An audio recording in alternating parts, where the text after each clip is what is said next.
Sin embargo, gracias a Dios hay un armario al que acudir. Vamos al armario y veamos el TEDx. TEDx es una sigla que quiere decir técnico especialista en desactivación de artefactos explosivos. Especialmente en España se les llama así a aquellas personas cuya actividad es la de neutralizar, desactivar e intervenir en artefactos explosivos no reglamentarios o prohibidos. Cuando hay un artefacto explosivo se necesita un experto que pueda desactivarlo y dejarlo inútil. Y en lo que respecta a nuestra vida, ese operador sobrenatural es la persona del Espíritu Santo. A través del apóstol Pablo, Dios nos dice de la siguiente manera. Romanos capítulo 8, versículos 12 al 13. Por lo tanto, amados hermanos, no están obligados a hacer lo que su naturaleza pecaminosa los incita a hacer, pues si viven obedeciéndola, morirán. Pero si mediante el poder del Espíritu hacen morir las acciones de la naturaleza pecaminosa, vivirán. Y me gusta mucho esa primera parte. Dice, no están obligados a hacer lo que su naturaleza pecaminosa los incita. Vamos a continuar y veamos 3 puntos importantes. Número 1. Lo primero es lo que indica la frase. No están obligados. Es decir, no tienes por qué obedecer a tu naturaleza pecaminosa. Deja de pensar que, eres una persona débil, que siempre tienes que hacer lo que tu naturaleza pecaminosa te dice. No tienes que hacerlo. Número 2. Lo segundo que nos menciona es que si vivimos obedeciendo a esa naturaleza pecaminosa, moriremos. Y me llama la atención la frase, viven obedeciéndola, con la cual se refiere a una forma de vivir a la que, lastimosamente, muchos ya se acostumbraron, sometiéndose al pecado todo el tiempo. No es que fallen, es que viven fallando. Y lo tercero que Pablo nos dice es que si hacemos morir las acciones de la naturaleza pecaminosa por medio del Espíritu Santo, viviremos. Entonces la clave aquí no es hacerlo con nuestras propias fuerzas, sino con el poder del Espíritu. En palabras que se apliquen a este libro y este capítulo, es como decir que si te apoyas en el que tiene el poder de desactivar y dejar inútil esa bomba, para hacerlo, no volarás en 1000 pedazos. Nuestra naturaleza pecaminosa siempre estará ahí latente. No podemos deshacernos de ella hasta que Cristo se ha manifestado y venga por nosotros y nuestros cuerpos sean transformados en cuerpos incorruptibles. Sin embargo, la buena noticia es que el Espíritu Santo tiene el poder para desactivar esa naturaleza, para que la bomba esté inactiva y descodificada. Y si se quiere activar de nuevo, el TEDx la va a bloquear una vez más. Y entonces aquí puede venir una pregunta bastante interesante, ¿no? ¿Cómo puedo fortalecer al TEDx dentro de mí? Pablo, inspirado por el Espíritu Santo, nos da la respuesta. Romanos 8, 1 al 2. Por lo tanto, ya no hay condenación para los que pertenecen a Cristo Jesús. Y porque ustedes pertenecen a Él, el poder del Espíritu que da vida los ha libertado del poder del pecado que lleva a la muerte. Lo primero que hay que tener en cuenta es que debemos ser de Cristo, pues al pertenecerle ya no seremos condenados por nuestros pecados pasados, presentes y futuros. Lo segundo es que cuando ya somos suyos, Él nos da su espíritu y su poder, y que nos vivifica y nos hace libres del poder del pecado. La versión Reina Valera 1960 lo amplía un poco más y nos ofrece un detalle que la NTV no menciona. Y dice así, ahora pues, ninguna condenación hay para los que están en Cristo Jesús, los que no andan conforme a la carne, sino conforme al Espíritu, porque la ley del Espíritu da vida en Cristo Jesús y me ha librado de la ley del pecado y de la muerte. Es decir, esto aplica para aquellos que, por cuanto le pertenecen a Dios, caminan conforme al Espíritu. O sea, se dejan gobernar por Él. Esa es la clave. dejarse gobernar por el Espíritu Santo. De esa forma, cuando la bomba de tiempo que tenemos dentro se quiera activar y causar esa destrucción masiva, podremos someter esas pasiones al gobierno del Espíritu Santo. Recuerda esto, si has nacido de nuevo, el Espíritu Santo vive en ti y te ayudará como ese agente único que sabe lo que hace en tu interior. Él es el que forma ese hombre interior fuerte y sólido, que mientras más crece en Cristo, menos se deja dominar y someter por esa naturaleza pecaminosa. Quiero ilustrarte esto con un ejemplo. Uno de mis superhéroes favoritos de ciencia ficción es Iron Man. En una de sus primeras películas muestran su origen como superhéroe. Estando en el Medio Oriente, es herido de muerte, por lo que se somete a un proceso inventivo que lo lleva a ser un humano con habilidades únicas. Es entonces cuando despierta con un corazón nuevo, un dispositivo en el pecho de donde obtiene toda su energía y su poder, y termina siendo un humano con superpoderes que sí se mantiene frágil a menos que use su traje de superhéroe. Solo entonces puede realizar hazañas extraordinarias. Cada vez que este personaje llegaba de una misión, incluso si llegaba destrozado, inmediatamente se enfocaba en operarse a sí mismo, reforzar su armamento y mejorar su sistema de metal moderno para que en la próxima misión tuviera buenos resultados.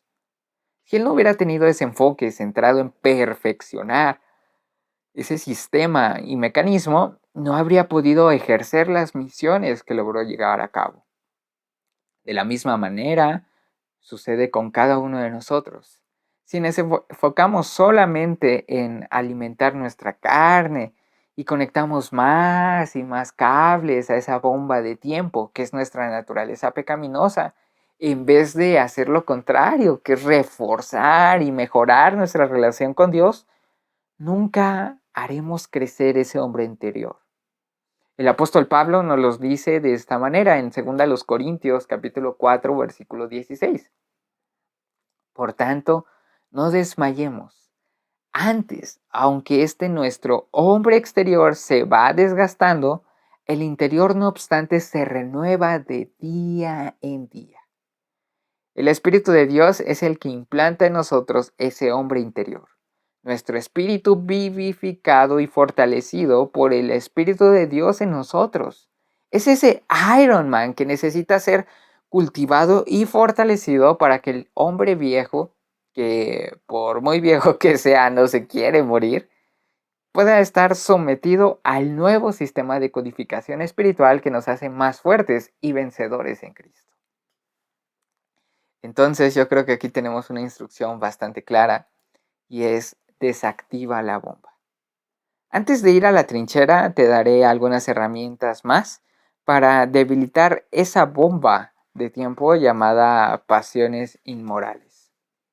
Una de las áreas más difíciles de someter a Dios es nuestra sexualidad. No es secreto para nadie las batallas internas y silenciosas que muchos libramos constantemente en esta área. Sin embargo, son aquellas que más callamos. Por ejemplo, es fácil confesarlo cuando estamos desanimados y tristes. Es normal en un grupo de amistades pedir oración porque estamos enfermos o porque nos sentimos atribulados con problemas, situaciones familiares o dificultades económicas, ¿no? Sin embargo, no es común que alguien diga, oren por mí porque estoy cometiendo adulterio, o es que me estoy acostando con mi novia, o estoy viendo pornografía todas las noches. Eso no es normal, pues esos pecados ocurren en lo oculto. Por tal motivo, mi intención con este libro es darte herramientas para obtener la victoria en esas batallas secretas que estás librando. Y esa área de la sexualidad es clave para que tu desarrollo y crecimiento integral, así como para que puedas alcanzar las promesas que Dios tiene para tu vida. Con el fin de ayudarte de una manera práctica, veamos algunas cosas que influyen negativamente en el área de la sexualidad, considerando por qué y cómo caemos y también cómo levantarnos. Ten en cuenta que si estamos sometidos a la naturaleza de Dios en Cristo, podremos ver cada aspecto de esta lista desde la perspectiva correcta. Así que empecemos con el primero y es la soledad. La forma en que administramos el tiempo a solas resulta clave tanto para nuestro desarrollo como para nuestra destrucción. Te mostraré dos ejemplos de personas que administraron su soledad de diferentes formas. Una dejándose llevar por sus pasiones y la otra de la manera correcta, sometida a la naturaleza divina. Entonces repito esa frase, la forma en que administramos el tiempo a solas resulta clave tanto para nuestro desarrollo como para nuestra destrucción. Veamos el primer ejemplo, que es el caso de David. Aconteció al año siguiente, en el tiempo que salen los reyes a la guerra, que David envió a Joab y con él a sus siervos y a todo Israel, y destruyeron a los amonitas y sitiaron a Rabá. Pero David se quedó en Jerusalén. Esto lo leemos en el segundo libro de Samuel, capítulo 11, versículo 1. En efecto, David estaba en un momento de su vida en el que había conquistado ciudades y logrado prácticamente todo. Sin embargo, como dicen las escrituras, más vale el dominio propio que conquistar ciudades. Proverbios 16:32. Él era un hombre dinámico y diligente para la guerra, acostumbrado desde joven a guerrear, feroz, ágil, responsable. No obstante, con el pasar de los años, podríamos decir que había entrado como en un modo relax. Resulta interesante ver que el texto dice que era el tiempo en el que los reyes salían a la guerra. Es decir, David como rey tenía la responsabilidad de ir a la batalla, pero decidió mejor, ¿y si no voy? ¿Y si mejor me quedo en mi palacio? Quiero destacar que aquí se unieron dos factores. Número uno, la ociosidad y también la falta de responsabilidad. Y lo enfatizo porque cuando una persona deja de ser responsable, enfocada y productiva, acostándose en la cama de la comodidad y el lecho de la ociosidad, su caída se empieza a manifestar. Si alguien cae en la pornografía, no lo hace de afán, sino buscando y viendo con calma, dejando pasar los minutos y las horas, y ahí, en esa cama de ociosidad, empieza la caída. Sin embargo, presta atención a esto. La ociosidad nace en lo íntimo, pero la responsabilidad también. La ociosidad y la responsabilidad se gestan ambas en la soledad. En otras palabras, el que está enfocado y es responsable cuida su vida íntima y hace de sus momentos de soledad un tiempo productivo, aun cuando esté descansando. A muchas personas les cuesta estar solos porque no han hecho de la soledad un aliado para crecer, sino para esconderse en esta cueva de pecado o incluso de depresión. Pero déjame decirte algo, la soledad no es mala. Lo que es malo son los hábitos destructivos que practicamos en nuestra soledad. Tu fracaso o tu éxito son determinados por lo que ocurre en tu soledad. Por ejemplo, este libro es el resultado de un momento responsable en mi soledad y hoy lo estás leyendo porque elegí la productividad y la responsabilidad antes que la ociosidad. David mandó a sus generales a pelear y él se quedó solo en su lecho de ociosidad. Me imagino que pensó, hoy no iré a la guerra. Ya he peleado muchas batallas, conquistado muchos reinos y sometido a muchos reyes. Me merezco un descansito. Y claro, sí, merecemos descanso. El problema no es ese. El problema surge cuando nos vamos alejando de Dios y esas pausas, en vez de convertirse en una oportunidad para descansar en Él, se convierten en un escape para nuestra propia destrucción. Entonces aquí tenemos dos frases importantes, ¿no? Cuando una persona deja de ser responsable, enfocada, productiva, y se acuesta en esta cama de la comodidad, en este lecho de la ociosidad, su caída se va a empezar a manifestar. Cuando dejas de hacer lo que tienes que hacer, cuando dejas de cumplir con las responsabilidades que tienes que cumplir, o con las cosas que te gustaría iniciar y no las haces, ¿qué haces en su lugar?